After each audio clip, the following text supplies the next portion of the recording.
Bulldogs, Mrs. Neuenhuis and Mrs. Bronkema here, and we want to talk to you about something that we call your self-space.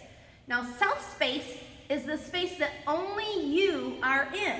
So if I'm in my own self-space and Mrs. Bronkema is in her own self-space, should we be able to touch each other? Let's see. Uh-oh, I can touch her. I'm not in my self-space and neither is she. So we need to move a little bit apart from each other.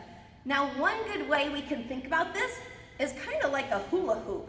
If we take this and we put it around us, this is my own self-space. Now, I can actually reach further than that, but that's just kind of a fun way to think about it. One thing that we can do, Mrs. Bronkema is going to hold the hula hoop on her still, but I'm going to reach out. And this is as far as I can reach. That's my self-space. That includes up here. It includes down here, behind me.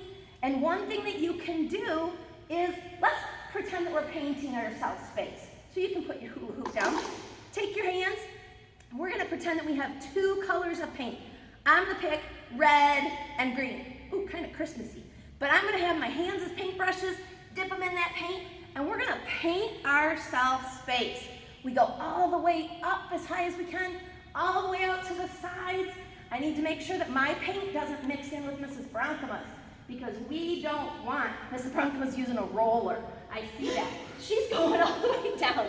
You can go behind your head. You can go behind your legs, all over. But make sure that they don't touch. Now, this is really important at this time in our lives right now because when we are here now back in school, or when we do get back in school, we need to make sure that we, as much as we miss our friends, that we aren't going up and hugging them, and I know that's really hard.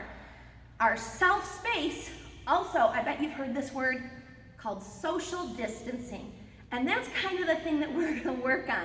And I know it's super hard, but we've got a nice gym here, and we can use that. So we can always move, and you kind of pretend that you're moving with that hula hoop. So Mrs. Bronkema and I are just going to kind of move around each other, and we're just making sure we're staying safe. We're staying in our own self-space, but we're moving around the general space. General space is the space that you share with other people, but you need to do it safely. So we move within the general space in our own self-space. Watch that again. We can move at a high level. We can move at a medium level or at low level. So our words for today were self-space, which is only the space that you are in, no one else, and general space. General space is the space that you share with other people. Can you go and move around your house in your own self-space? That means you can't touch the walls. You can touch the floor, but you can't touch the walls. Can you move outside? Go and move outside. If you have brothers or sisters, try to move around like Mrs. Bronkema and I did by staying in your own self-space. All right? Have a great day, Bulldogs. See you. Bye-bye.